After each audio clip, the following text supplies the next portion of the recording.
Assalamualaikum warahmatullahi wabarakatuh. Perkenalkan, saya perwakilan dari kelompok 4, Jendri Fantino, akan membacakan materi kita kali ini yaitu Cybercrime dan UU ITE. Yang pertama-tama berikut adalah anggota dari kelompok 4. Yang pertama ada Akbar Mujadid, yang kedua ada Fatur Rahman Muhammad, yang ketiga ada Zulmi Wijayanto, dan yang keempat ada Jendri Fantino. Baik, yang pertama ada dampak teknologi informasi terhadap perilaku kekerasan di kalangan generasi muda.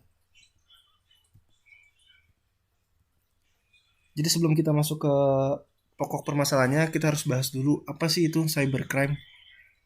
Jadi cybercrime adalah kejahatan komputer yang ditujukan kepada sistem atau jaringan komputer yang mencakup segala bentuk baru kejahatan yang menggunakan bantuan sarana media elektronik internet.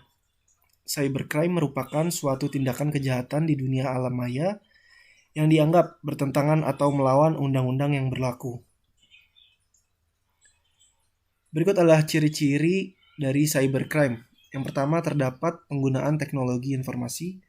Yang kedua, alat bukti digital. Yang ketiga, pelaksanaan kejahatan berupa kejahatan non-fisik atau cyberspace.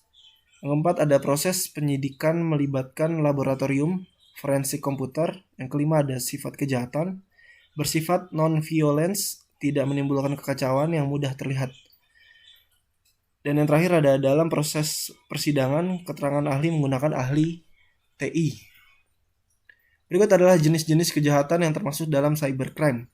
Di antaranya adalah cyber terrorism atau teroris internet. Yang kedua ada cyber harassment atau pelecehan seksual melalui email, website atau chat program. Yang ketiga ada cyber stalking, menjelek-jelekan seseorang dengan menggunakan identitas seseorang yang telah dicuri sehingga menimbulkan kesan buruk terhadap orang tersebut.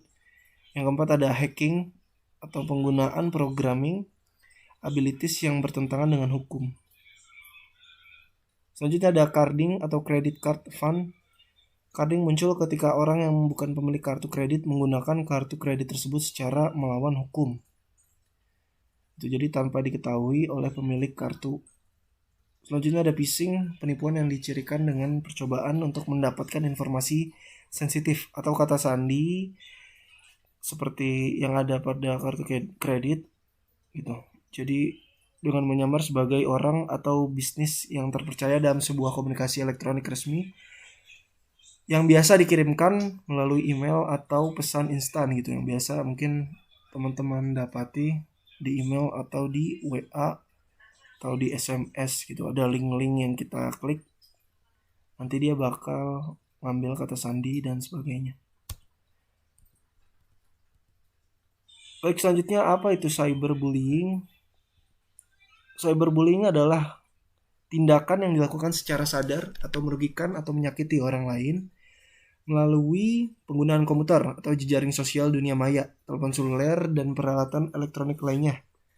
Segala bentuk kekerasan atau diejek, dihina, diintimidasi, atau dipermalukan yang dialami anak atau remaja dan dilakukan teman seusia mereka melalui dunia cyber atau internet, teknologi digital atau telepon seluler. Cyberbullying dianggap valid bila perilaku dan korban berusia di bawah 18 tahun dan secara hukum belum dianggap dewasa. Bila salah satu pihak yang terlibat atau keduanya sudah berusia di atas 18 tahun, maka dikategorikan sebagai cybercrime atau cyber stalking or cyber harassment.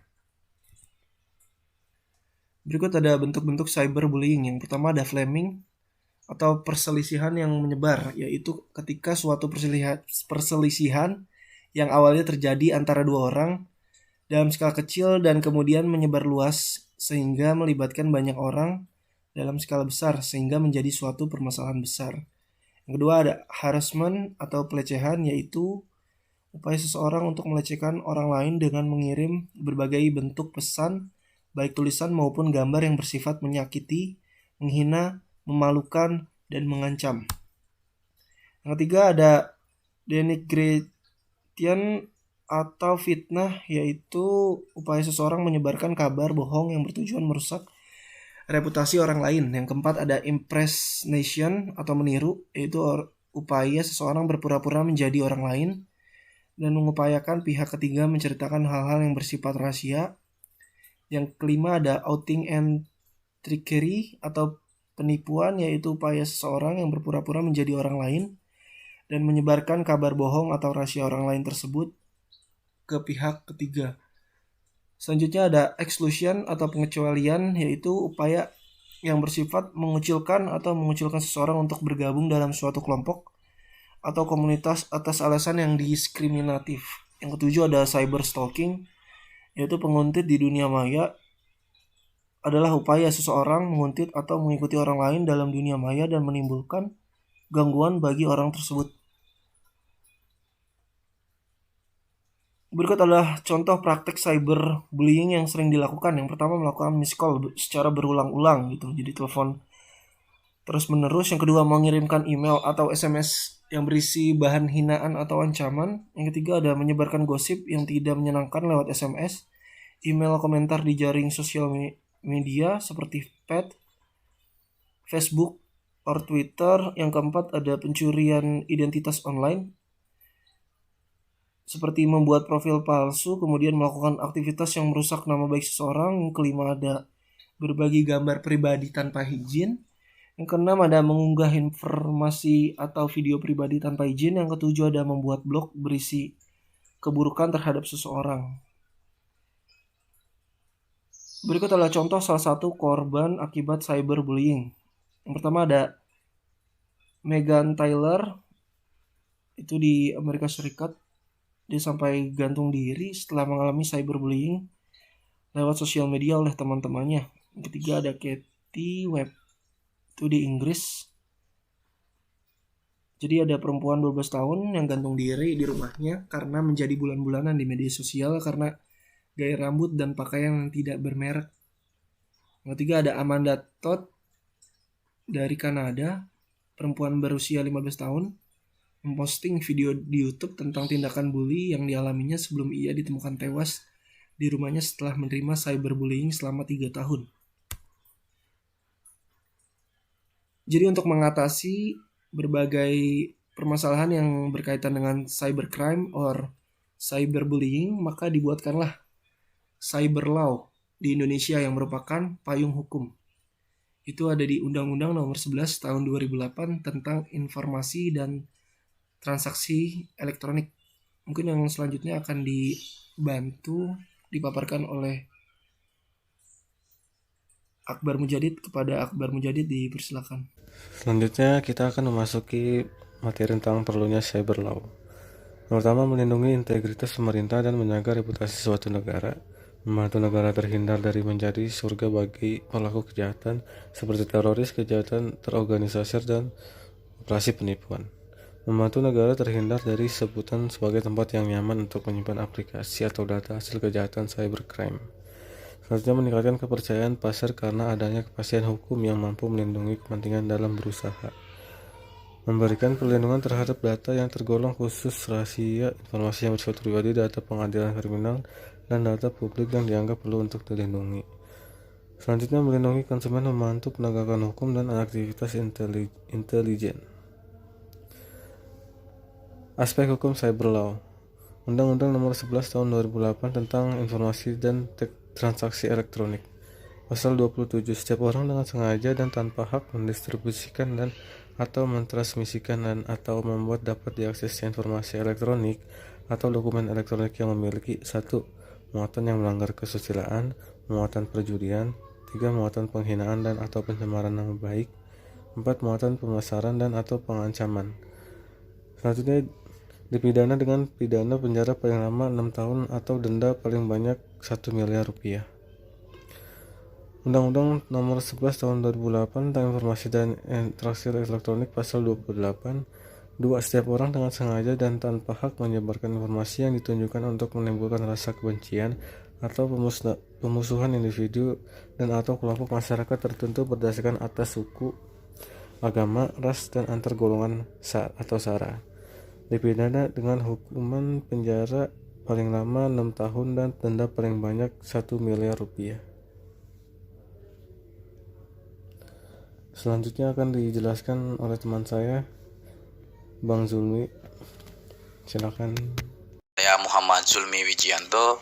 Di sini saya akan meneruskan presentasi dari kawan saya sebelumnya, yaitu Akbar Mujadid. Di sini saya akan menerangkan tentang aspek hukum cyber law di pasal 29. Nah, jadi menurut Undang-Undang Nomor 11 Tahun 2008 masih sama tentang informasi dan transaksi elektronik di pasal 29 yang berbunyi setiap orang dengan sengaja dan tanpa hak mengirimkan informasi elektronik dan atau dokumen elektronik yang berisi ancaman, kekerasan, atau menakut-nakuti yang ditunjukkan secara pribadi akan dipidana dengan pidana penjara paling lama 12 tahun atau denda paling banyak 2 miliar rupiah. Yang dapat dilakukan setiap negara dan kita dalam penanggulangan cybercrime diantaranya yaitu 1. Meningkatkan sistem pengamanan jaringan komputer nasional sesuai standar internasional. Saya akan meneruskan apa yang dapat dilakukan setiap negara dan kita dalam penanggulangan cybercrime adalah yang nomor 4, meningkatkan kerjasama antar negara baik bilateral, regional maupun multilateral dalam upaya penanganan cybercrime, antara lain melalui perjanjian ekstradisi dan mutual assistance treaties. Yang kelima, jangan merespon dan membalas aksi para pelaku bullying, selalu menunggu reaksi korban. Yang keenam, simpan semua bukti di media digital korban dapat mengcapture, menyimpan pesan, gambar, atau materi yang dikirim pelaku untuk kemudian menjadikannya sebagai barang bukti saat melapor ke pihak yang bisa membantu. Kemudian yang ketujuh, simpan semua bukti yang dikirim pelaku untuk kemudian menjadikannya sebagai barang bukti saat melapor ke pihak yang bisa membantu. Yang kedelapan, selalu berperilaku sopan di dunia maya. Yang kesembilan, gunakan segala bentuk media komunikasi seperti komputer, internet, telepon seluler, tablet, dan peralatan elektronik lainnya untuk hal-hal positif dan tujuan damai. Terima kasih. Sekian dari kelompok 4 Etika Profesi. Saya Fatur Rahman Muhammad mengucapkan subhanakallahumma wa bihamdika asyhadu an la ilaha illa anta astaghfiruka wa atubu ilaik. Wassalamualaikum warahmatullahi wabarakatuh.